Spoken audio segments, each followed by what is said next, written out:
S'il n'y a plus de comté dans ma saucisse, je vais très mal le vivre. Bah écoute, première question. Lex Luthor ou Wilson Fisk?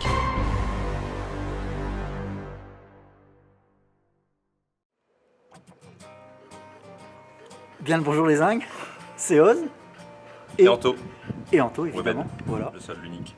Saison 2 du Barbequiz. Oh, le barbecue. Le Barbequiz, le grand retour. Je vais mettre comme ça parce que moi je... T'es beaucoup trop grand en fait. Qu'est-ce qu'on mange? Qu'est-ce qu'on mange? Petit merlan de bœuf, voilà. Mariné, maison, des belles brochettes. Hein. Qu'est-ce qu'on mange d'autre? Ah, j'aurais dû ouvrir les paquets avant. Ah, oui. Bah tiens, Anto. Tiens la caméra sinon. Allez, tiens la caméra. Comme ça on voit le professionnel. Je présente un peu la bidoche. Voilà. Regarde-moi ces belles tranches de poitrine de porc là. Quel régal. Mariné Tex-Mex. Voilà. Allez. Les véganes en sueur, partie 2 bien sûr. Voilà. Parfait. Il y a un moment, faut pas déconner. Je veux dire, je t'ai pas invité pour bouffer des boîtes de haricots. Des petites merguez, alors là on a les piquantes. Voilà. Ça c'est pour moi parce que Anto, bon, il est un petit peu. Oui, vous vous souvenez peut-être voilà, de ma Ah, réaction. Voilà. Donc allez, on en met une là comme ça. Donc là on est sur des merguez d'une boucherie arabe, donc entre gros les meilleurs. Hein, voilà. Ça se voit déjà au niveau du diamètre, tout ça. Ah, je parle de saucisses, moi tu vois, je suis un professionnel. Ah, est-ce que ce serait pas un peu dans le sang quoi? Ce serait pas un petit peu bizarre aussi, pareil de saucisses, alors qu'on est un week-end à deux là. Et les petites chipots comtés, mais toi, je t'en ai pas pris parce que je sais que t'aimes pas ça. Évidemment. Voilà, le retour des chipots comtés déjà présente sur la dernière vidéo, donc ça devient un produit phare de la chaîne finalement. Ouais, exactement. Donc quand on aura bouffé ça, on fera qu'il y en reste évidemment. Voilà, on est déjà bien. Là, je pense que c'est pas mal parce que vu la taille des brochettes, regardez par rapport à moi, à échelle humaine, c'est quand même pas mal. Voilà, il y en a deux chacun. Merlan de bœuf, des morceaux les plus tendres. Oh là là, quel plaisir. Ça va être la branche. Petit setup, voilà, mon vieux PC qui sert à enregistrer nos voix, le petit Blue Yeti là, voilà, que j'ai mis en position interview, impeccable. La salade de riz qui fait 25 kg. Donc on va se mettre pas trop mal. On est au calme. Allez, on va allumer ça. Bah tiens, tu vas l'allumer, je sais pas. Non, c'était moi. Rappelle-toi, j'avais fait le monstre là. J'ai Mission Impossible. C'est honneur à l'allumette et voilà. Bien sûr. On va réussir à voir le paquet. Là. Ça, tu sais que ça va être repris. Hein. Tu sais qu'ils vont se foutre de ma gueule. Ouais, je pense. Il y a de fortes chances. Tu remettras la musique? Ouais.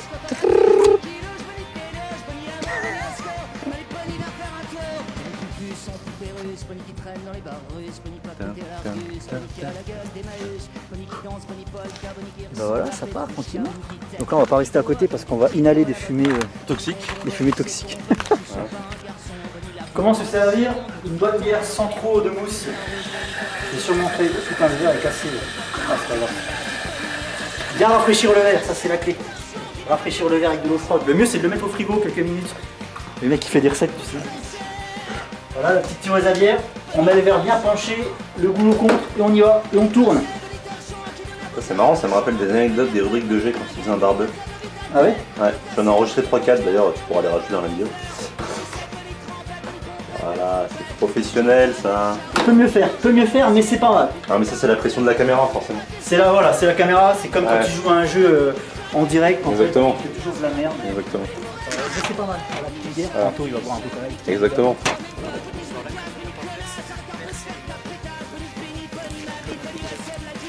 Parce que à partir du moment où vous percez une merguez, forcément elle va diviser de sa graisse et donc elle va s'assécher.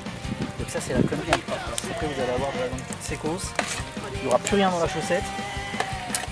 Voilà, j'y vais franco, hein. Là je mets les 4 Ouais, brochets. Est-ce que tu es au courant de cette technique, tu sais, qui consiste à connaître la cuisson de la viande à partir de la pression Ouais, des je mains? connais, ouais. Tu connais? Ouais, je connais. Alors je sais plus vraiment, mais Comme il y a ça, un je crois que c'est ça d'ailleurs. Ça c'est inside joke pour quiconque se Voilà, reconnaîtra. pour la personne qui est ciblée. La personne qui se reconnaîtra. Petite saucisse compter, alors surtout pas les percer celle-là parce que là Bien quand sûr. on compte tout le camp, bordel. Bien sûr, évidemment. On va où les gars là, on va où? C'est quoi ce bordel quoi? Voilà. Alors je sais plus laquelle est la tienne. Donc tu te mettras pas un scandale parce que c'est trop fort. Non, ça devrait le faire. On verra bien de toute façon, premier coup pro. T'as mis le petit coup de ciseau, bien sûr. Le petit coup de ciseau qui va le bien. petit coup de ciseau. Allez, le petit coup de ciseau, bien sûr. Eh ben, Le non. petit coup de ciseau, bien sûr, quand même. Petite anecdote. Pourquoi est-ce qu'en pleine pénurie de moutarde, la seule qui reste dans les rayons c'est la Edmond Fallow? Non pas parce qu'elle est dégueulasse, hein, clairement c'est la meilleure moutarde qui existe sur le marché, mais tout simplement parce que c'est les seuls putains de moutardiers qui ont décidé de rester implantés en Côte d'Or en fait, en France. Voilà, c'est-à-dire qu'ils ont leur propre champ de graines de moutarde en Côte d'Or. Donc ils peuvent encore assurer la production. Et quand il y a des problèmes sur les sites de production à l'étranger, parce que généralement la moutarde que vous avez dans la Amora et la maïs, ça vient du Canada. Et quand il y a des soucis d'approvisionnement, etc., et ben finalement on se dit on était mieux chez nous en fait. Voilà. Donc donc la délocalisation c'est de la merde. Voilà, c'était le moment politique. Alors, Tu fais une intro, rien? je fais aucune intro, il y aura juste du montage avec des petites photos à droite à gauche. Mais voilà, c'est beaucoup moins préparé que l'année dernière. Saison 2 oblige. C'est la On a saison moins de 2, budget. c'est toujours moins bon une saison 2 qu'un. C'est comme les films. Tu vois, je veux dire, Ouais, bien un sûr. 2 est toujours moins bon qu'un premier. Bien sûr. Est-ce que tu as un exemple là Spider-Man 2? Oh, est-ce que alors tiens, on va commencer là-dessus. Est-ce que Spider-Man 2 est vraiment si meilleur que ça par rapport au 1? Bien sûr. En tout point. Au niveau de la cinématographie, au niveau de la photographie, au niveau des thèmes musicaux qui, je trouve, ont vraiment step up, et puis même au niveau de l'histoire. Je trouve qu'il y a une profondeur au niveau du personnage qui avait déjà de base, mais qui est encore plus approfondie dans le deuxième. Il y a tout le délire perte de pouvoir qui, moi, me parle de ouf et qui, je trouve, va vraiment cimenter le personnage de Peter. Et Ouais. non, Octopus, qui pour moi est encore mieux que le Bouffon Vert parce que son look, ses motivations sont un peu plus recherchées, en tout cas pour l'époque. Mais est-ce que la relation Mary Jane Peter est pas insupportable dans ce film finalement? Alors que dans le 1 c'était cool, c'était les adolescents qui étaient en plein coup de foudre, c'était le début. Et l'amour c'est toujours plus beau quand c'est au début. Ouais, c'est vrai. Tu vois, je veux dire pour tous ceux qui ont des femmes, hein, voilà, c'est toujours plus beau quand c'est au début. Pense à vous. Après on se lasse. Et, Ouais, c'est vrai. mais voilà, il y avait ce côté, ouais, j'aimais beaucoup dans leur relation à leur début. Puis Mary Jane était encore fraîche, quoi, je veux dire, physiquement. Dans le je me 2, lâche, ça hein, va, Kirsten Dunst dans le 2, elle est pas mal aussi. Non, Mais, après, oui, c'est vrai que. moi, c'est ce qui me moins plombe le culture. 2 en fait, c'est vraiment la relation qui n'avance pas, qui est relou en fait. quoi. Après, dans le 1, elle avance pas non plus. Hein. Puis dans le 1, elle est un peu plus conne parce qu'elle n'arrive pas à deviner que Spider-Man est Peter. Que Peter est Spider-Man. Ouais. Il y a certaines discussions qui la font vraiment passer pour une. Excuse-moi, elle le dit, pour une petite idiote romantique. Donc en vrai, je trouve que dans le 2, c'est peut-être un peu. Alors, par contre, dans le 2, elle sort avec tous les mecs de la planète, ça c'est encore autre chose. Ah là là, tout le monde lui est passé.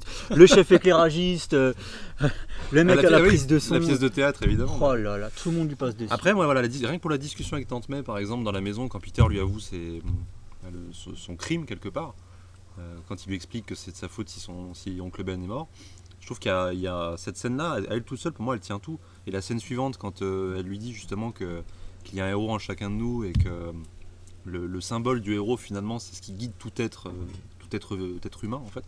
Bah, je trouve que ça donne vraiment, pour moi, ça donne du cachet à cette suite et ça pousse encore plus loin. Là où le premier c'était une excellente origin story, en fait Sam Raimi dans le 2 il va encore plus loin parce qu'il s'est inspiré de Superman 2 de Richard Lester du coup. Est-ce que c'est une bonne source d'inspiration? En tout cas il en a gardé les meilleurs traits, tu vois. La relation qui n'avance pas.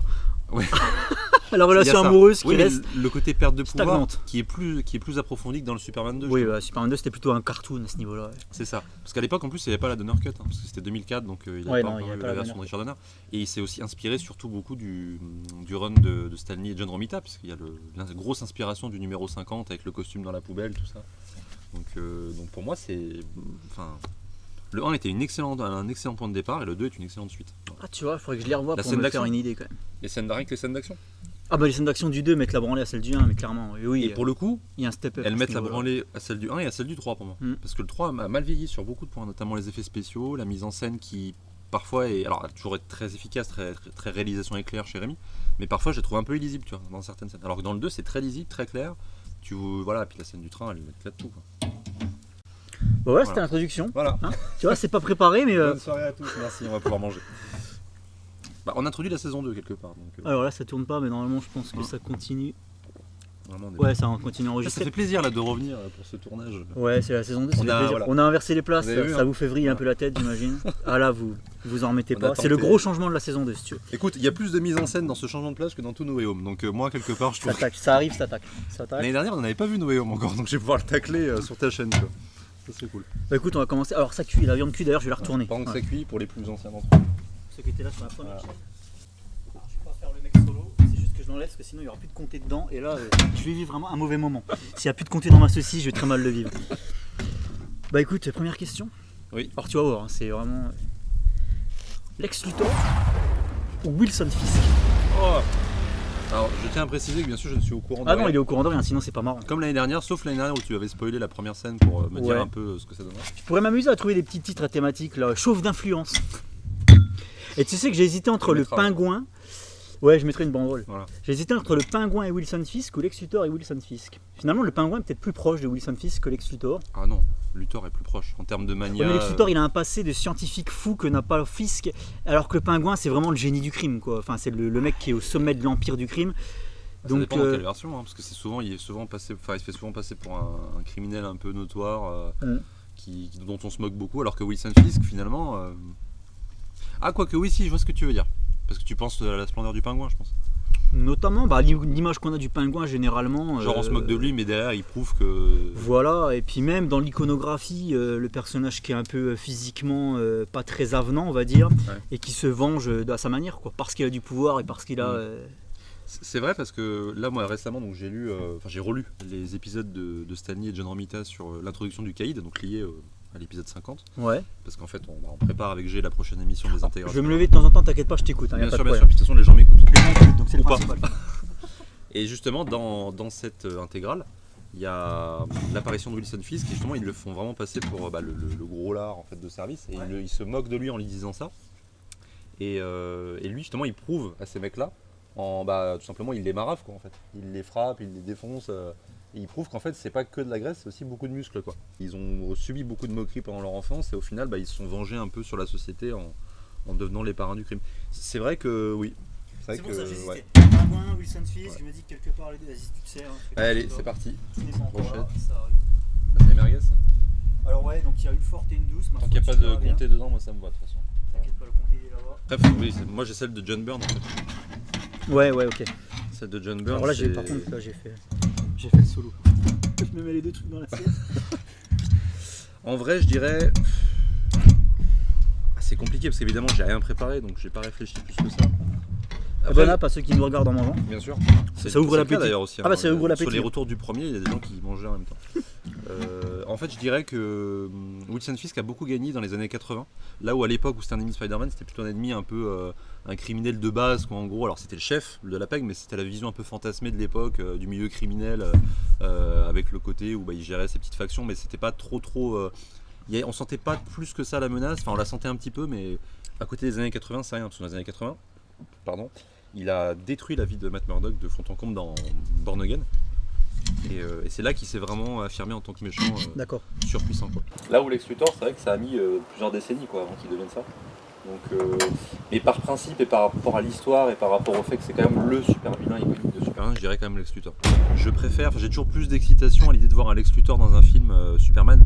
Alors, sauf si c'est Qui lui n'a jamais eu de bonnes adaptations. c'est vrai, sauf si c'est Jesse Eisenberg. Mais Non, Mais j'adorerais par exemple voir un Lex Luthor classique, entre guillemets, enfin façon John Byrne, quoi, dans une prochaine saga Superman. Alors celle-là est un peu plus compliquée. Ton arc scénaristique d'ici préféré. Arc ou run? Arc. Des fois il y a des arcs qui tiennent sur un run. Hein.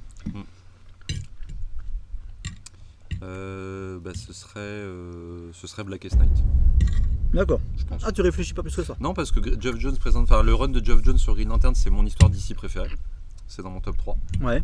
Et le truc qui m'a le plus fait kiffer en tant que lecteur, c'est Blackest Night, parce que si on parle vraiment de dark à proprement parler, hein, parce qu'après il y a Doomsday Clock aussi, mais Doomsday Clock, il y a des éléments dont je me fiche un peu plus, comme le retour des Watchmen par exemple. C'est plus une partie de l'œuvre qui m'intéresse, la partie consacrée à DC justement, enfin au DC super-héros.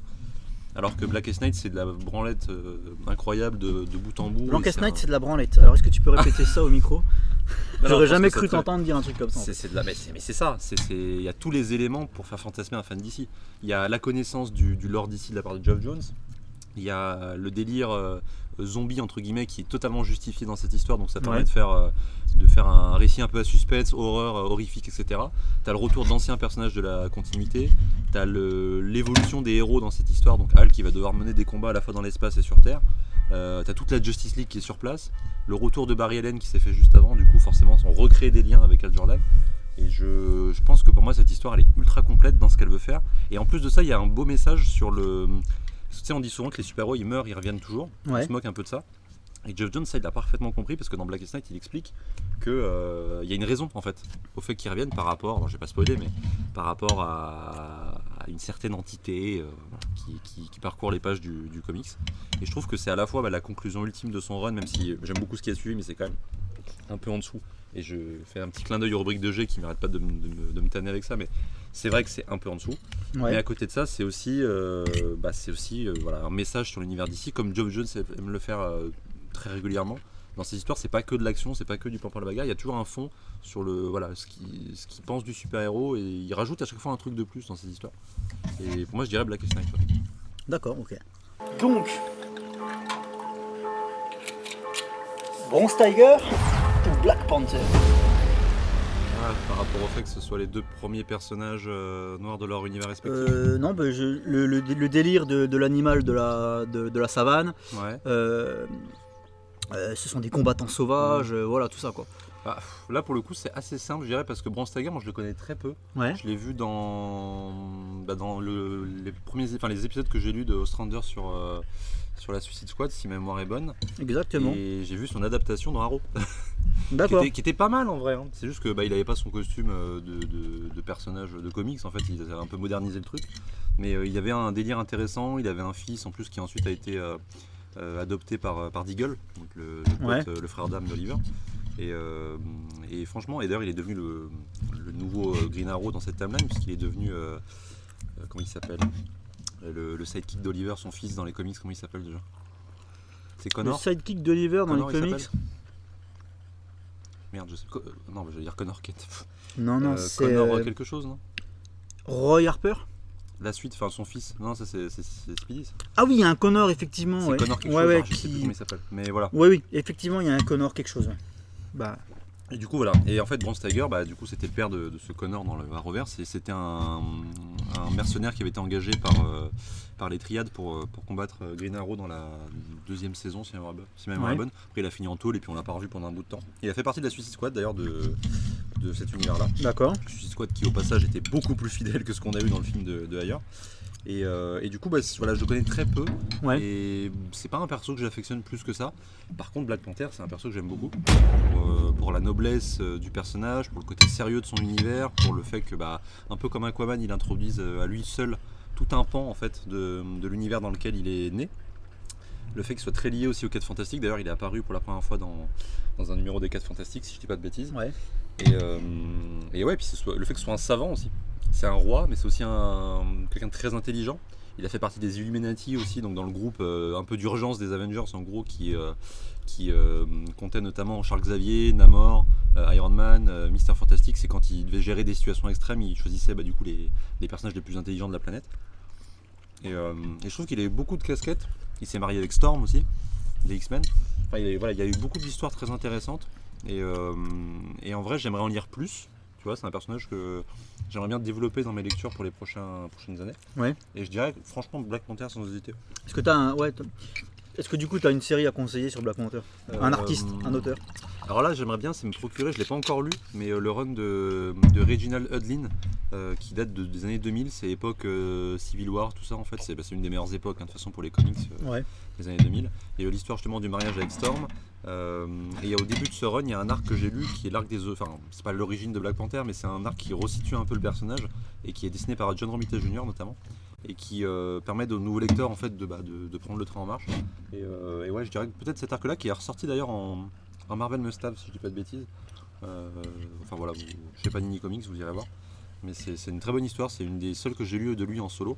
Et sinon, vous avez les New Avengers de Jonathan Hickman en deluxe qui justement montre cette équipe des Illuminati qui doit gérer donc une collision de terres parallèles. Et du coup, les Illuminati se réunissent pour savoir quelle est la solution à choisir en fait, quelle est la méthode à mettre en marche pour éviter cette catastrophe. Et du coup il y a plein de scènes qui se passent au Wakanda, il y a tout un propos sur le personnage de T'Challa qui doit prendre des décisions pour son pays et c'est vachement bien, vraiment. Ouais, c'est dommage que Bronze Tiger il soit pas plus mis en avant chez DC, c'est un personnage que je voudrais voir plus souvent. Ouais. Surtout quand tu fais 2 films Suicide Squad et qu'il apparaît dans aucun des deux, c'est une insulte en fait vis-à-vis du personnage qui était quand même un élément central dans le run de Strander. C'est ça. Ouais non, ça me dérange. Ça me dérange parce que c'est vraiment un personnage qui pour moi Ben voilà, il a pas mal de trucs à raconter, il est vachement intéressant et surtout quand tu lis justement la Suicide Squad d'Ostrander quoi.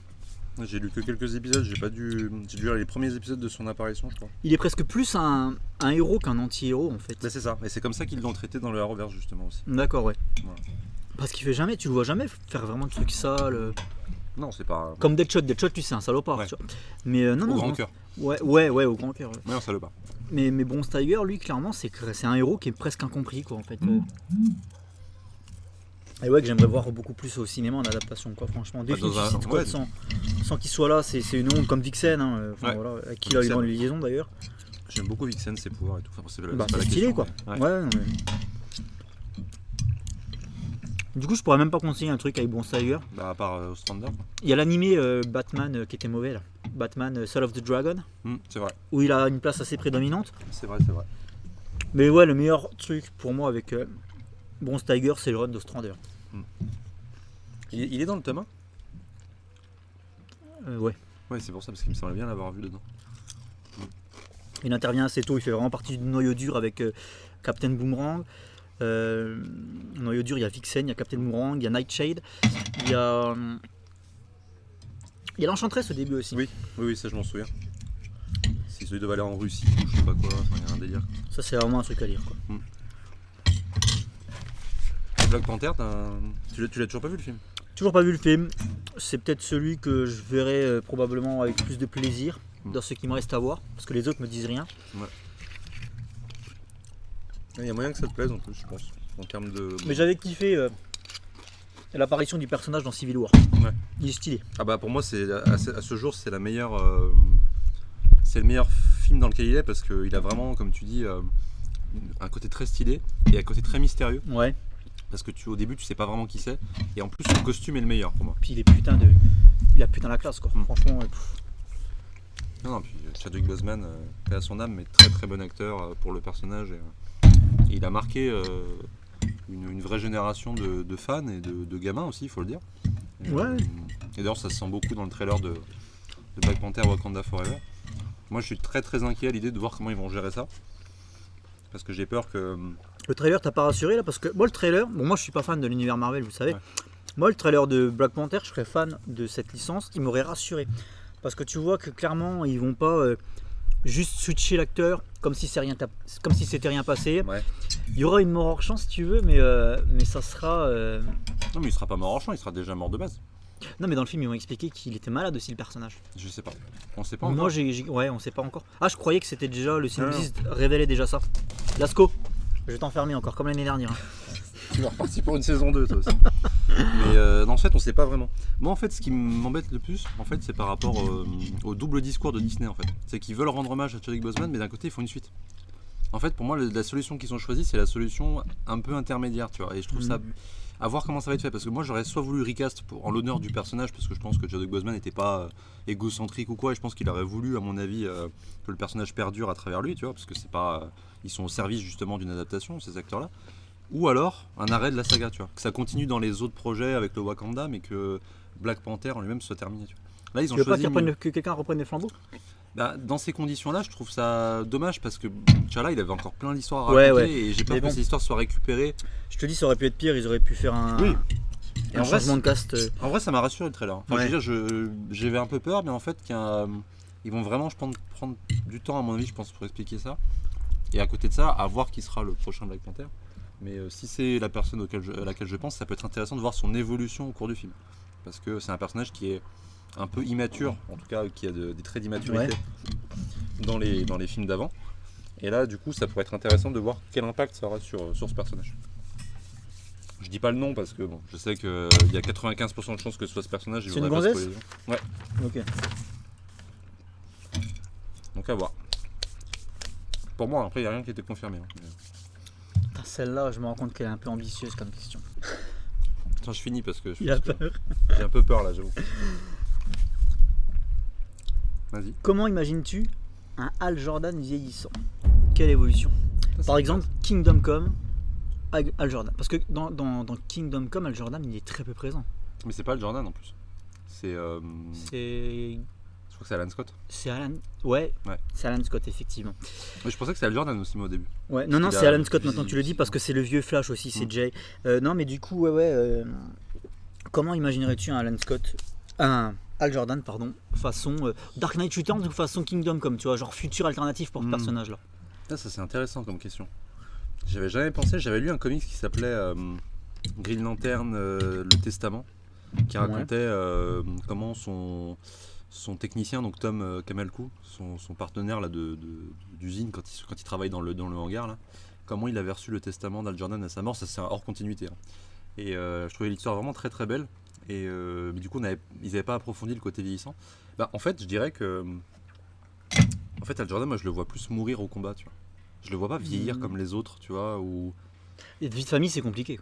Il peut pas avoir une vie de famille pour moi, parce qu'il veut pas s'engager Bah, puis dans c'est la surtout vie. qu'il a un boulot à temps plein. Il a un boulot à temps plein et T'as un secteur entier, c'est pas Gotham quoi. Là, je veux dire, on parle du level sup. ouais, après il aurait le droit de prendre sa retraite au bout d'un moment, mais je trouverais ça ferait peut-être trop out of character parce que c'est pas le genre de perso. à Est-ce que prendre sa c'est dans la retraite. convention collective des Green Lantern de pouvoir prendre sa retraite à 65 ans? C'est la question. C'est la question. Peut-être plutôt chez eux. Est-ce que y a possibilité d'envoyer des arrêts maladie, des CERFA de temps en temps? Ouais, les serpents. Est-ce que Au est-ce qu'il y a- gardien. Ouais, ouais. est-ce qu'il y a un gardien, tu sais, avec ses petites Mm. lunettes comme ça qui dit putain on a encore reçu un arrêt Ouais. cette semaine, Le ils nous font livre de chier. loi qui doit te faire patienter pendant 2 ans tu sais, pour avoir une réponse. Ouais, je sais pas. En fait, je vois pas vieillir paisiblement. C'est con, mais D'accord, bah c'est vrai qu'il a, c'est. il a très peu d'évolution ce personnage. Familial. En fait, il est avec Carole, mais quand mais c'est ils tout. s'engueulent pas. Et de mémoire, il y a. Si, il y a à la fin du run de Geoff Jones, je crois qu'il y a un. Et ça se projette dans le futur, et tu le vois avoir sa vie de famille, justement, et tu vois qu'il a des enfants. Mais je le vois pas arriver à se poser, en tout cas. Ouais. Pour moi, s'il était à la retraite, ce serait pas longtemps. Il faudrait forcément qu'il reprenne l'anneau pour aller voler, parce qu'il adore voler et que c'est son cheval de bataille, quoi. Et ça lui manquerait trop. Bah, ce serait. Récemment, j'ai vu Top Gun Maverick, du coup, la suite du premier Top Gun. Et dans Top Gun Maverick, justement, il y a tout le discours autour du fait que le personnage de Maverick, interprété par Tom Cruise, il a jamais voulu évoluer dans sa carrière de militaire, alors qu'il aurait pu devenir justement général, tout ça machin, mais il a jamais voulu parce que il adore tellement voler et être sur le terrain qu'il est resté en tant que bien gradé et bien récompensé, mais il est quand même resté à son niveau habituel qu'il avait dans le premier film, quoi, en gros. Et Al Jordan, je le verrais un peu comme ça. Genre, il resterait sur le terrain juste le plus longtemps possible et jusqu'à ce que son corps suive plus. C'est peut-être un des seuls de la ligue qui ferait ça, parce que je pense que Barry il se poserait, tu vois. Je pense avec toute sa famille en plus, sa Flash Family, ça le ferait. Batman, il reprendrait la cape et bon, enfin on connaît la suite avec Dark Knight Returns. Ouais. Superman, je pense qu'il se retirerait Batman au ne Kansas. se posera jamais. Il se posera jamais, oui, parce que c'est un obsessionnel, mais lui ce serait pour d'autres raisons, tu vois. C'est fini. En fait, Bruce Wayne est déjà mort une fois, Ouais. il mourra pas deux fois. C'est l'image qui continue, quoi. C'est Batman qui mourra, c'est plus Bruce Wayne, donc lui il se posera jamais. Ouais. quoi. Et puis même en fait lui c'est le Al Jordan mais opposé, c'est-à-dire que lui il va continuer mais pour d'autres raisons. Parce qu'il a vraiment c'est le crime, faut que je l'éradique, machin et tout. Al ce serait juste parce qu'il adore voler en fait. Puis ça reste un justicier donc voilà, il a quand même cette volonté là. Superman il se posera jamais. Superman il se poserait, je pense, s'il était Sans sûr- négliger sa vie privée, Mm. mais il ne se posera jamais. Je le vois pas raccrocher la clap et dire j'en ai plein le cul. Alors, Alors ils l'ont fait dans Kingdom Come. Ouais. Mais il revient, il revient. La moralité c'est qu'il revient. moi je pense qu'il poserait sa cape s'il était sûr que derrière ça suivait. Genre Ouais. si John était. S'il avait un fils, après ça dépend dans quelle version tu te mettrais, mais je pense que si John par exemple était prêt à prendre son rôle, je pense qu'il se poserait, tu vois. Avec Lois pendant un temps, parce que du coup forcément elle serait beaucoup plus. Elle serait amenée à disparaître avant lui, je pense. Mais Clark, je pense qu'au final il pourrait se poser s'il était sûr que derrière son héritage de kryptonien et d'humain aussi, parce que c'est aussi ça qui compte, était bien compris par ses descendants. Et je parle pas des justiciers de la ligue, hein, mais juste vraiment Ouais. sa Superman Family, tu vois. Diana, je pense que elle se retirerait sur Themyscira pour le coup. Je suis en train de répondre à tous les personnages en fait. Mais c'est vrai que c'est pour mettre en lumière le fait que Hal, pour moi, ce serait le seul humain de la ligue qui irait jusqu'au bout, je pense. D'accord. En termes de. Parce que Batman, comme tu dis, Bruce il est mort, tu vois, donc ce serait même pas. Tu vois, dans Dark Knight Returns, c'est même pas Bruce Wayne que je vois, c'est Batman Non, avec c'est le masque de Batman. Bruce Bruce Wayne. Wayne il existe plus. Voilà. Alors que Al Jordan, je le verrais bien en tant qu'Al Jordan, mais continuer à voler, continuer à faire des missions. Peut-être qu'il serait plus Green Lantern parce que son corps suivrait plus, mais je pense qu'il aurait toujours son avion à côté, ou il irait toujours sur les terrains d'essai, ou Ou il pourrait être instructeur chez les Green Lantern. il pourrait être Instructeur à la place de qui Kilowog. va plus au terrain, qui va plus sur le terrain quoi. Ah, Comment il instructeur, s'appelle je sais le Green Lantern qui est. C'est Salak. pas. Salak, c'est celui qui a des bras. Il a plein de bras. Ouais, mais Salah qui a pas une histoire où il est vraiment. Lui, il est plutôt. Il est au gradé quoi. Il est au gradé, il va plus sur le terrain quoi. Salah, il est plutôt en mode. Il gère l'administration. Là. Voilà, moi je le verrais peut-être comme ça, tu vois, Jordan. Administration? Ah non, pas du tout. Ça lui casserait trop les couilles, je pense. Ouais, mais à un moment ton corps il suit plus quoi. Donc il y a un Mais je moment. pense qu'il a- Mais sans quitter le truc. Tu vois, je veux dire, c'est comme l'armée quoi. Il y a un moment, il y a les mecs qui ont vraiment l'armée dans le sang. Ils trouvent un moyen de rester dans l'armée, Ouais. mais ils peuvent plus aller sur le terrain. Ils sont dans les papiers, ils sont dans les trucs quoi. Mais je pense qu'il préfère arrêter, je pense. Parce que instructeur, en fait, il inspire des vocations malgré lui, mais lui-même, ça lui ferait chier, je pense. C'est pas un délire qu'il a. Vous voyez, il est juste ici, là, petit peu. Tu dis ça, ouais? Tu dis ça? Mais ouais, je sais pas, je le verrais pas instructeur. Après, c'est ma vision du truc, hein. Et moi, je le ferais disparaître en héros. Ouais, je veux bien, merci. Un bon barbecue, c'est quand même la vie. Exactement, bien sûr. Le bon goût, c'est du bois, là, du charbon de bois, ça dégrade. Dans la viande imprégnée, petite brochette de bœuf marine à l'échalote. Oui. Donc, Bien sûr, on n'est pas sponsorisé par l'échalote. Céline Akael ou Félicia Hardy. Il va faire ses bagages, puisque. Félicia Hardy, forever. Donc voilà, j'ai mis ses bagages dans l'entrée. J'ai plus le droit de manger après ce que j'ai dit. Bonne soirée. Ses bagages sont dans l'entrée, c'est quoi faire. Ah, attends, mais je suis con, mais le micro il est là donc ils m'ont peut-être pas entendu. Félicia Hardy, forever. Ça c'est bien imprégné. Alors la question qui me taraude là, c'est pourquoi. Par pur esprit de contradiction, parce que j'ai envie de vous faire chier. Je dis vous parce que vous êtes plusieurs à défendre l'honneur de Célina à juste titre. Puisque Black Cat est et a toujours été une copie, j'en suis bien conscient. Ersatz. C'est encore pire que la copie, c'est l'ersatz. C'est-à-dire que je sais pas. c'est le truc de remplacement, mais action. Elle a quand même une perruque de cheveux blancs, tu vois, je me dis bon c'est pas mal. Non, en plus c'est par pur intérêt physique bien sûr. Non mais Félicia Hardy parce que Physiquement, on cracherait pas dessus, on est d'accord. moi je suis plus cheveux longs que cheveux courts. Tu couperas ça. Non, mais il y a des versions de Célina avec des cheveux longs. C'est vrai. Oui mais Célina elle est quand même plutôt dans les canons habituels, elle est plutôt. Ah, les canons, oui. Ça, je te le cache pas. Ah putain, on va se prendre toutes les associations. Mais Oui, rien ça du tout. Ah non, sinon t'aurais déjà fermé ta chaîne depuis longtemps. Oui. Mais je dirais. En fait, Félicia, c'est parce qu'elle est liée à Spider-Man, tout simplement. Et que du coup, je suis plus. Ouais, oui, je comprends. Je trouve que la relation entre Peter et Célina est plus intéressante pour moi du fait que Célina. J'ai dit Peter et Célina. Peter et Félicia est plus intéressante parce que Félicia, en fait, elle est attirée que par la partie masquée du personnage. Ouais. Alors que Célina, de ce que je me souviens, à terme, il y a quand même l'idée où elle Oh. aimerait être avec Bruce aussi dans Non. certaines histoires. Pour moi, elle est attirée par la partie masquée aussi. Hein. Dans Tom King, c'est pas que ça. Oh, mais Tom King, c'est de la merde. Il y a un moment, Bah, tu peux pas le me citer one-shot- Céline Akael et Tom King dans la même Le phrase. en one fait. shot, tu l'as peut-être pas lu, À la vie, à la mort. Si, j'ai lu. Et t'as pas aimé cette version-là? C'est du Elseworld, What If, ce que tu veux, mais. Ouais, voilà, c'est un what if qui est sympa, mais je m'imagine pas Célina finir sa vie en tant que mère au foyer, qui met des biscuits dans le sac de ses enfants, qui ferme le sac et qui leur donne pour aller à l'école, tu vois. Tu sais, qui les accompagne à l'arrêt de bus. Ça, Je vois- c'est plutôt Barry Allen qui ferait ça, tu vois. Je vois Avec pas du les- tout Céline Akael comme ça, donc à la vie à la mort c'était cool à lire, c'était sympa, c'était la meilleure chose du run de Tom King. Mais ça c'est 30 pages quoi sur 1000. et Ouais. non, je vois pas. Moi pour moi Célina elle est attirée uniquement par Batman parce que c'est le. Parce que déjà il représente quelque chose de bon qu'elle n'a pas et qu'elle voudrait. Enfin si qu'elle a au fond d'elle mais qu'elle a du mal à faire ressurgir. Parce qu'en fait, Célina, je pense qu'elle se perçoit beaucoup trop comme une voleuse.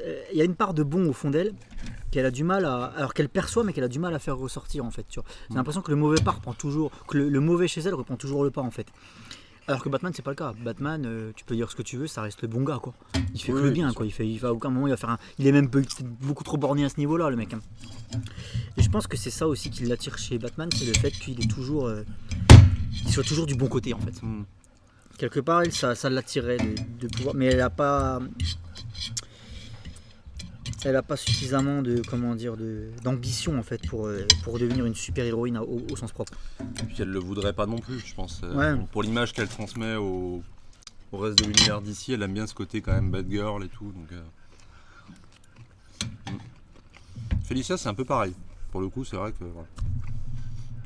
Mais ce que j'aime bien, c'est que quand elle découvre que c'est Peter Parker sous le masque, il y a vraiment un côté rejet parce qu'elle se dit putain mais c'est un il est jeune, mais il était quand même jeune adulte à ce moment-là, mais c'est pas du tout l'image qu'elle avait de Spider-Man, et c'est pour ça qu'elle lui demande de garder son masque en fait quasiment tout le temps, parce elle est obsédée par le... C'est peut-être plus loin que Selina, parce qu'elle est vraiment obsédée par l'image fantasmée qu'elle a de Spider-Man en fait. Ouais. Après c'est l'écriture des femmes de l'époque aussi, dans les comics écrits par des hommes aussi, donc il y a ce côté où il voyait vraiment Black Cat comme étant presque une prédatrice sexuelle, parce qu'on peut se le dire, parce que il y avait quand même beaucoup... Elle a guiche. Et puis il y avait beaucoup de sous-textes dans les comics de l'époque quand tu lis, où voilà, elle avait vraiment envie d'avoir Spider-Man, mais juste pour... voilà. Et c'est peut-être ce qui l'a desservi pendant plusieurs années d'ailleurs. Mais après elle a eu tout un arc très intéressant où elle avait eu des pouvoirs pendant un temps qu'elle devait à Wilson Fisk. Du coup c'était un peu une malédiction parce que elle lui devait un service. Enfin, il y a ce côté où elle était prise un peu à la gorge, et il y a tout un arc très intéressant qui est scénarisé par Kevin Smith, qui raconte comment elle a été... alors, ils vont pas en détail parce que ça reste un comics de super-héros, mais comment elle a été violée en fait, comment elle a subi des sévices en fait dans son passé, et ça aborde, en tout cas ça aborde les thèmes malheureusement sans trop aller dans le côté psychologique du truc, mais ça les aborde rapidement, et je trouve que c'est ça qui lui donne peut-être ce côté plus fragile et plus intéressant, là où Selina va surtout montrer son côté, son armure, elle va peut-être moins craquer, je dirais. Ouais. Parce que même dans le run de Brubaker, je trouve qu'elle reste quand même solide, tu vois, même quand il lui arrive des solide, emmerdes, toujours. elle est toujours, voilà. C'est peut-être ça qui va la différencier un peu, je pense. Quand tout son monde s'écroule, elle reste quand même. Elle défend son quartier, quoi. Elle reste dans son truc. Elle défend Oli, elle défend... Ouais. Quand il y a des gens très proches d'elle qui se font dessouder la tronche, elle reste droite quand même, hein, tu vois. Elle craque intérieurement, mais pas extérieurement. Ouais, non, mais elle gère quand même. Ouais, Black Cat, elle tient la barre, quoi. Et ouais, je dirais Black Cat, pour ça. Et puis voilà, pour vous faire chier, bien sûr. Parce que sinon, non, mais moi, Black Cat, j'aime bien. En fait, si tu veux, moi, j'ai découvert avec Spider-Man 2, le jeu vidéo officiel du film. Ouais. Excellent jeu vidéo s'il en est. Pour peut-être le meilleur jeu vidéo Spider-Man à ce jour. Moi, j'ai pas joué au nouveau. Foutez-moi la paix. Par contre, vu que t'as pas joué au nouveau, oui, c'est le meilleur pour toi, ça je suis bien d'accord. En termes de gameplay, c'était incroyable. Ouais. Et puis donc, il y avait des séquences de Black Cat quoi, à poursuivre dans la ville. Il y avait une espèce de magie qu'entourait le personnage, ce côté très mystérieux, insaisissable, qui m'a fait beaucoup aimer ce personnage, même si j'étais déjà fan de Selina Kyle, et que pour moi ça reste un ersatz. Mais... Bien sûr, non mais après sur le papier c'est le cas. Mais c'est vrai que dans le jeu vidéo par exemple, alors elle n'est pas développée en tant que personnage parce que finalement tu sais rien d'elle. Il l'appelle même pas Félicia. Non, d'ailleurs ils lui ont coupé les cheveux au carré, mais c'est pas mal, j'aime bien. Mais c'est vrai qu'il y a ce côté dans le jeu, c'est le petit plus-value par rapport au film, c'est que elle n'est pas dans le film de Sam Raimi. Non, elle est pas. Et à ce moment-là, dans le jeu vidéo, Peter il est vraiment en plein doute par rapport à sa vie avec Mary Jane. Et en fait, elle lui permet c'est un peu ce que fait Catwoman aussi, mais elle lui permet de sortir un peu de son quotidien à problème, et du coup il va essayer de lui faire confiance dans l'avenir qu'elle lui laisse entrevoir. Ouais. Après il l'accepte ou pas, tu vois, mais en tout cas elle montre qu'il y a une autre possibilité et qu'il n'est pas obligé de prendre ses responsabilités non plus trop au sérieux H24 quoi. Et j'aime bien moi la relation qu'ils ont et dans le jeu, ils l'ont super bien utilisé dans le jeu, là-dessus c'est clair, hein. parce qu'ils auraient pu en faire une bad guy un peu conne, tu vois, genre ouais c'est moi la chef de la paix depuis le départ, machin. Et en fait non, elle reste de son côté, et moi j'aime bien. Et il y a aussi un autre truc que j'aime bien avec Black Cat, c'est que elle va être responsable du look de Peter dans les années 80, puisqu'en fait elle va être complètement sans comment dire, c'est quoi le terme, c'est sans amouraché, ouais c'est ça, du costume noir, s'amouraché, ouais. Tu couperas parce que je vais passer pour un togard. Mais je couperai parce que ça se trouve c'est moi qui ai passé pour un con. Je crois que c'est Samouraï. On va la refaire. Oui, parce que dans les années 80, elle va complètement tomber amoureuse en fait du costume noir, symbiote, et ensuite du coup elle va lui faire un costume synthétique noir et blanc aussi. Ouais. Du coup Peter pendant des années il aura un costume noir mais synthétique. Jusqu'à ce que Mary Jane se fasse D'accord. J'avais lu théoriser par Venom et qu'elle lui dit écoute ton costume, il me fait trop flipper maintenant, tu le fous au feu, tu remets ton rouge et bleu. Ouais, j'aime bien ça, tu vois. J'avais lu ce truc là dans l'encyclopédie Spider-Man qui date de 2003 là, l'ancienne édition de Semic. Ouais, c'était De Falco je crois qu'il l'avait écrite. Et j'avais lu ça là-dedans effectivement, comme quoi il y a eu un moment où un costume noir a été fait par... Ouais. Pas mal. Putain, on parle de Marvel sur la chaîne, c'est incroyable. Spider-Man, j'aime beaucoup. Ouais. Bon, ça n'empêche pas que tes bagages sont dans l'entrée. Après voilà, j'ai défendu comme j'ai pu. T'as bien raison. Ouais. Si tu dois garder un seul animé d'ici, c'est plus facile. C'est très facile. Je vais me faire chier dessus dans les commentaires, c'est terrible. Là, je pense que là, les bagages vont pas seulement être dans l'entrée, elles vont être aussi à la porte Ah, dehors, la porte coulissante. Ce serait Superman, The Animated Series. Alors, Ah, mais animé. moi je veux un film animé. Je veux pas Ah, une les longs série. métrages d'animation, pardon. Ouais. Un seul animé d'ici. Bah non, en fait, c'est facile. Attends, je vais quand même réfléchir qu'il n'y en ait pas d'autres, mais. Ah, après, c'est animé. Ah non, animé, ouais. Dans les très bons, j'hésiterais entre Under the Red Ouais, Hood bien sûr. et Dark Knight Returns. Mais je pense que je choisirais Dark Knight Returns. Pour ce que ça symbolise pour toi. Moi, je dirais Superman contre l'élite. Très bon choix aussi. Parce que. Alors, j'ai pas encore lu le comics Enfin, le numéro d'Action Comics 775 dont c'est inspiré. Disponible dans le Superman Anthology chez Exactement. Urban Comics. Que moi, j'ai dans un TPB VO. Ça se lit très vite. Hein. Ouais, bien sûr. Puis l'élite, après, ils ont eu une série en fait. Voilà. Par contre, l'animé, je trouve que du coup, il développe beaucoup ce background-là. Je sais plus si. Enfin, je sais pas si dans le comics c'est à peu près pareil. J'imagine que c'est plus court. Mais dans l'animé, ils ont vraiment le temps de développer ces nouveaux personnages donc de l'élite, ce groupe de. Je me rappelle plus s'il y a le background avec sa sœur qui se fait écraser c'est ça. par le train. Je sais pas du coup. Je J'ai pas sais encore plus lu. dans le comics si c'est présent parce que c'est lu en 2017. Ouais. Mais je me souviens que c'était une histoire qui m'avait. Je l'avais vu, j'avais lu le comics avant de voir le film. Et j'avais pris ma petite claque. L'histoire, elle a l'air d'être vachement. Et j'ai hâte de la lire parce que du coup, parce que mon complétisme Superman. Mais je trouve que l'animé, en fait, c'est au-delà d'être un simple film d'animation entre guillemets, un des derniers bons films d'animation d'ici, c'est aussi un film qui véhicule beaucoup de choses sur Superman et qu'on n'a pas beaucoup vu encore. Parce qu'en finalement, on voit beaucoup ses origines, on voit beaucoup Superman contre Lex Luthor, enfin le même genre de conneries à chaque fois. Et on voit pas tant finalement sa vie au quotidien une fois qu'il est en mode prime, tu sais, le Superman prime de sa vie de tous les jours. Et là, je trouve que ça fait partie des rares méchants qui vont vraiment le questionner sur ce qu'il est en termes de symbole. Et je trouve que c'est très fort parce que Complètement. ils se font passer pour les gentils tout au long de l'histoire, c'est comme ça que les médias les voient. Et du coup, lui, il est complètement décrédibilisé parce que les médias le voient comme un symbole un peu du passé, un symbole daté qui n'a plus rien à raconter sur son Il est époque. désuet. Désuet. Parce il est qu'un mec désuet des années parce 40, voilà, hein, dans la Il ose plus tuer. On est à une époque où il faut tuer. Voilà, c'est ça. Voilà. Et En en fait, fait- moi j'ai du mal avec ce discours. Voilà. Et c'est une critique des années 90 en filigrane, puisque c'est une critique des super-héros, des dérives en fait des super-héros des années 90, les Spawn, les Judge Dredd, Ouais. tous ces héros qui ont franchi la ligne en fait. Alors du coup ça a fait du bien parce que ça a permis de relancer le comics aussi. Ouais. Mais d'un autre côté, quand ça sort en 2000 et des brouettes en comics et puis en 2010 en animé, ça revient sur un terrain neuf et du coup ça apporte quelque chose.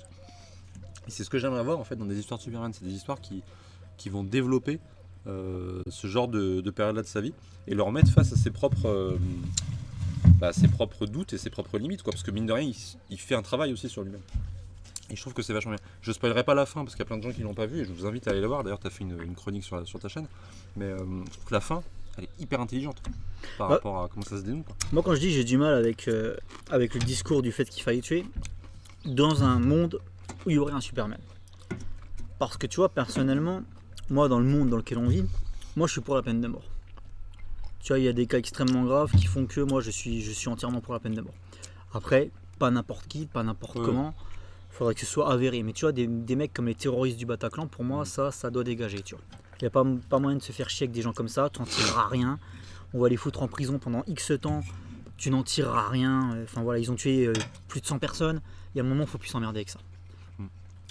Mais dans un monde dans lequel vivrait Superman, là par contre, qu'on me dise il faut tuer, non, je suis pas d'accord. Parce que Superman, il est censé représenter le fait que non, il y a une alternative. Parce que je suis là. Ouais. Tu vois.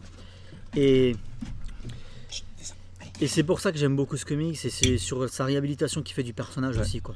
C'est incroyable, quoi, le fait de tous les a priori, les préjugés que vous aviez sur lui, en fait, j'ai balayé d'un revers de main. Et je vous montre qu'il peut avoir la classe quoi qu'il arrive. Parce qu'à la fin, c'est clairement ça, c'est il a la classe. Ouais, bah c'est lui qui, sans spoiler, c'est lui qui tire son épingle du jeu et qui au final en sort grandi. Et eux, ils passent pour des tocards. Ah ouais.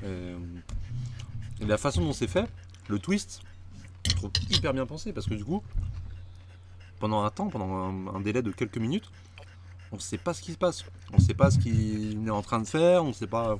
Et on se met à douter. Et c'est ce qu'il veut montrer aux gens, c'est ce doute. Vous doutez de moi, bah regardez où ça vous amène. Et il faut avoir confiance en moi parce que je vous prouve par des actes que je suis là pour vous. Ouais, complètement. Il n'est pas là à vendre un programme, entre guillemets. Bon, bah, on l'avait dit. Hein. Mais il va montrer aux gens, en fait, c'est Superman, c'est ça que j'adore, c'est qu'il parle, mais il parle pas pour rien dire. Tu vois, il parle parce que il te dit, moi je suis là pour ça et je vous montre que je suis là pour ça. Tu vois.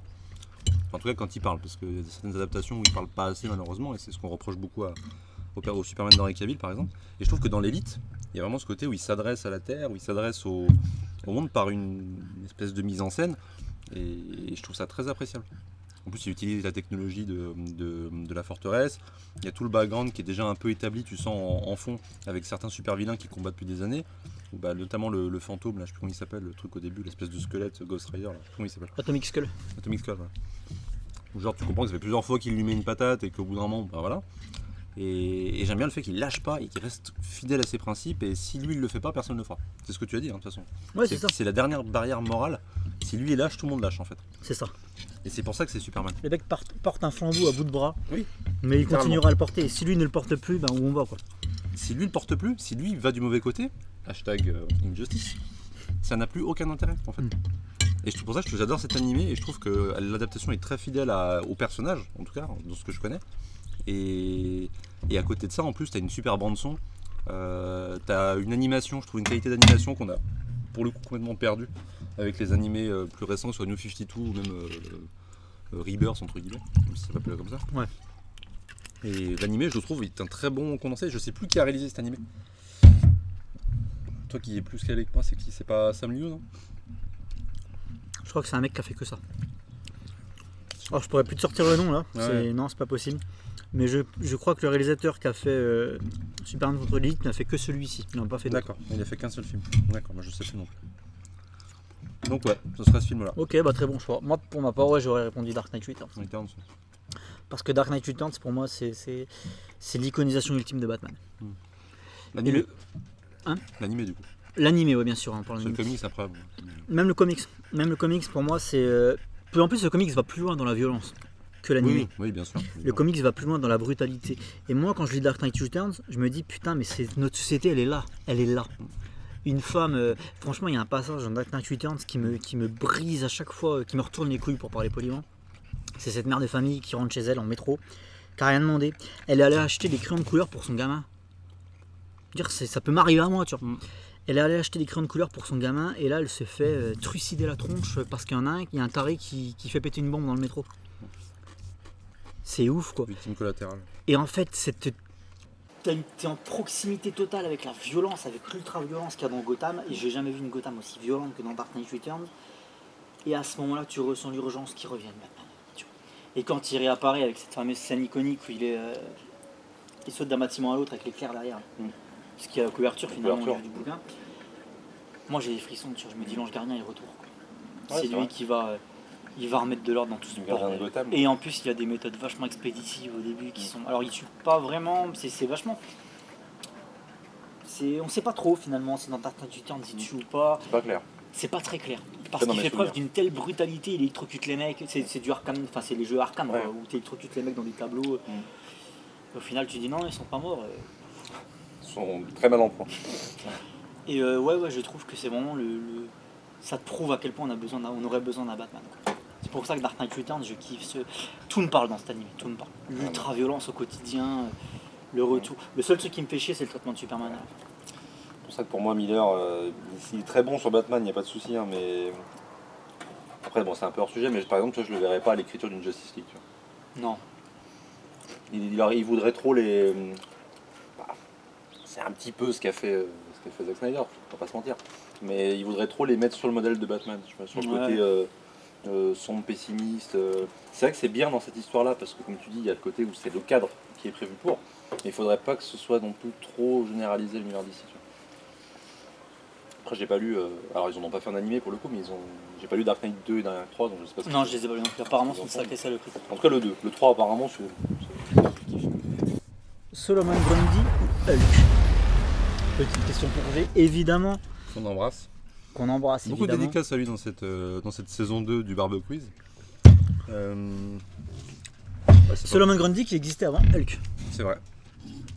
Mais la grosse différence, c'est que Grundy, c'est resté un teubé un peu toute sa vie. Quoi. Alors que Hulk, il a eu des périodes. Voilà. Fais attention à ce que tu vas dire, t'es jugé. Non mais franchement, est-ce qu'il y a des fans de Grundy quoi? Mais vraiment des fans d'Ultime. Non. Parce qu'il n'y a pas beaucoup. Il y a Allons Halloween peut-être? Ou Sa Mère Victoire? Non, Sa Mère Victoire. Je crois. C'est laquelle des deux dans lesquelles il apparaît? Dans les deux. Alors dans Halloween Halloween, parce qu'il est clairement recruté par un Vedent. Oui. Il lui sert de garde du corps quelque part. Ce qui est un peu débilos, mais bon, c'est dans l'univers de Halloween, donc ça le fait. C'est dans cet univers-là, voilà. ça le fait. Mais c'est vrai qu'il est un peu cantonné à ce rôle de zombie. Je suis né un lundi, C'est ça. baptisé un mardi. Son rôle de force de frappe. Mais du coup, ce que j'aime bien dans Allons Halloween, c'est que Batman va vraiment le traiter comme une créature fragile en fait, et presque victime, dans le sens où je crois qu'il va lui apporter un peu. Il lui apporte à bouffer. Et c'est peut-être la seule histoire que j'ai en tête où je le trouve beaucoup plus presque humain en fait dans le traitement. J'aime bien ce qu'ils ont fait avec les Arkham. Alors il a une petite scène très courte, mais dans Arkham City, pour le côté force de frappe, parce qu'il va vraiment, ils vont vraiment C'est une jusqu'au brute, bout. quoi. C'est pour ça que je l'ai comparé à Hulk. Voilà. Et je pense que Hulk a été inspiré physiquement quand même. Parce qu'il y a des fortes ressemblances. D'ailleurs, Hulk au début était gris. Oui, tout à fait. Donc, Pour des histoires d'impression. Pour d'histoire d'impression, mais je pense qu'il y a quand même de l'inspiration du côté de Solomon Grundy pour le personnage d'Hulk. Je me trompe peut-être, c'est juste possible, un rapprochement que je On fais. va demander aux experts, mais ouais, c'est possible. Bon après voilà, pour le coup Grundy je le connais pas plus que ça. C'est vrai qu'il n'y a pas beaucoup de... Il a été mis en avant un petit peu dans le jeu Batman Arkham City. Voilà. Et Mais encore, pour c'est ce qu'il juste est. pour taper quoi, voilà. Pour ce qu'il est, voilà. Alors que Hulk, bah moi je kiffe bien parce que, et je kiffe de plus en plus parce que je suis en train de lire là actuellement le run de Peter David, donc qui sort dans les intégrales, et je trouve que bah oui, pour le coup lui il a pas eu que ce côté pour la bagarre quoi, ouga bouga comme on dit entre nous, et il apporte. J'espère, parce que ça fait quand même 60 ans qu'il existe. Ah ouais. Il a longtemps été, et d'ailleurs actuellement il l'est toujours dans les runs actuels. Et pendant une période il était vraiment intelligent, il savait se retirer des combats pour mettre en place une stratégie pour combattre ses ennemis. Il a fait partie d'une équipe qui s'appelle le Panthéon, qui sont en fait la représentation des grands dieux grecs mais dans l'univers Marvel.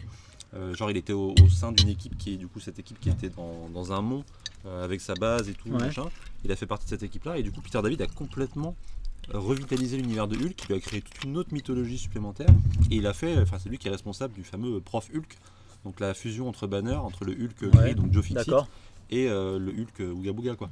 Et du coup ça donne cette fusion ultime des trois que je trouve vraiment incroyable dans les comics, que j'aurais aimé voir plus développé dans les films et séries, parce que à l'heure où on tourne cette vidéo, She-Hulk n'est pas encore sorti, mais on sait que Banner sera dans la série. Et je reste un peu dubitatif quant au traitement qu'il aura, parce que d'après les premiers retours, c'est pas glorieux. Mais en tout cas, dans les comics, il a été bien traité sur cette partie-là. Et être intelligent, ça l'empêchait pas d'être une brute. C'est-à-dire qu'il y avait vraiment juste le milieu qui faisait que les fans du Hulk casseur de gueule étaient contents, et les fans du Hulk un peu plus réfléchi, plus scientifique, étaient contents aussi. Voilà. Et j'aime bien moi cet aspect-là, et je trouve que rien que pour ça, un peu comme un Dick Grayson finalement, c'est un des rares persos qui a eu, en tout cas pendant un temps, une très belle évolution, qui est passé de la brute épaisse à la grosse tête quand même, qui savait se débrouiller quoi.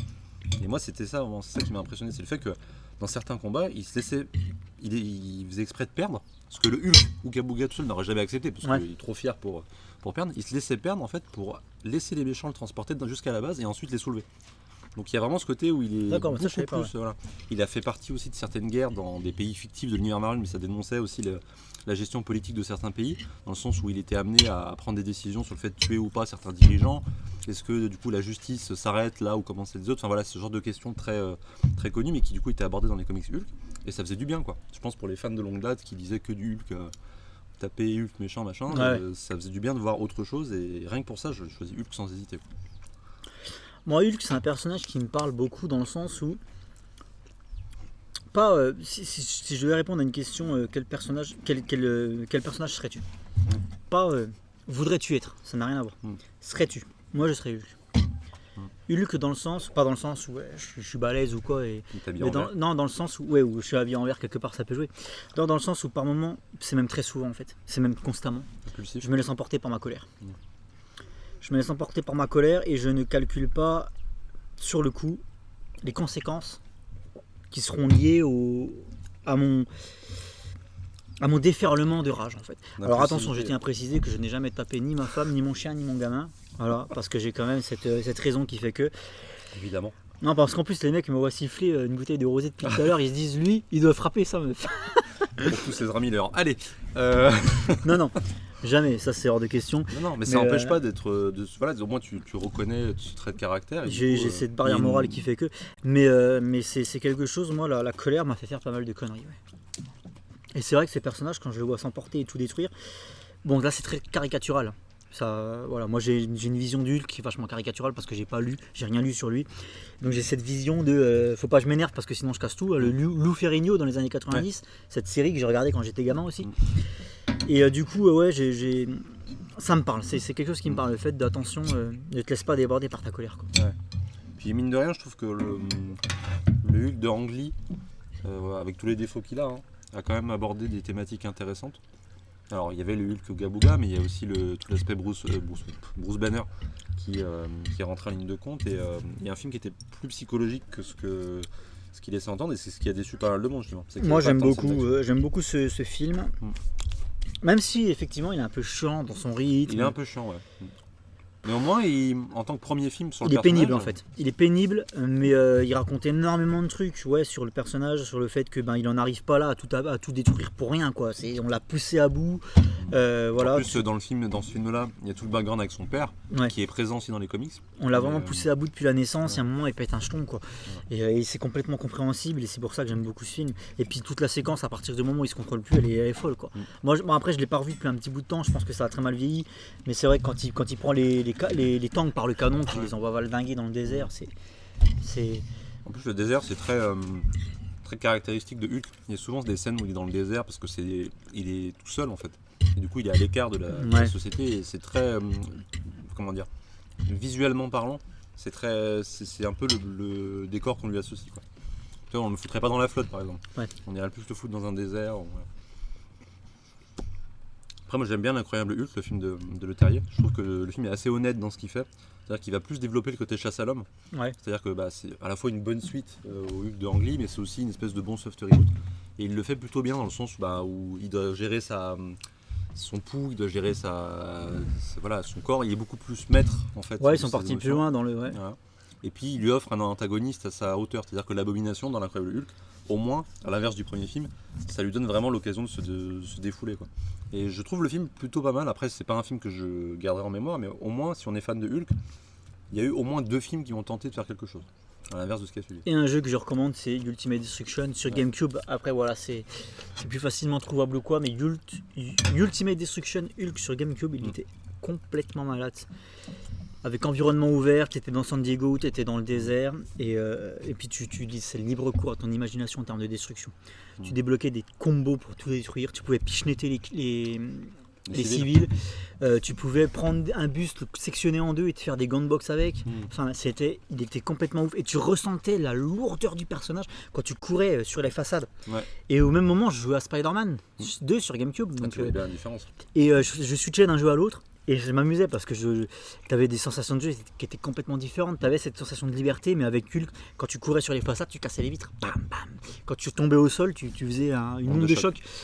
Et c'était vraiment cool. Et Spider-Man, c'était beaucoup plus en légèreté, en finesse et tout. Agilité. Et franchement, Ultimate Destruction, c'est le meilleur jeu Hulk pour moi qui existe. Quoi. Enfin, il n'a pas eu 50 000. Et puis en plus de ça, il est pas dépendant d'un scénario de film. C'est pas une adaptation d'un film, c'est une adaptation de comics. Donc vraiment, ça ratisse large au niveau de ses super vilains. Par contre, il est très difficile comme jeu. Très très difficile, j'en ai chié. Mais voilà, il y a cet aspect vraiment comics où ça ratisse large au niveau des super vilains, on se refuserait en fait. Et ça, c'est très cool.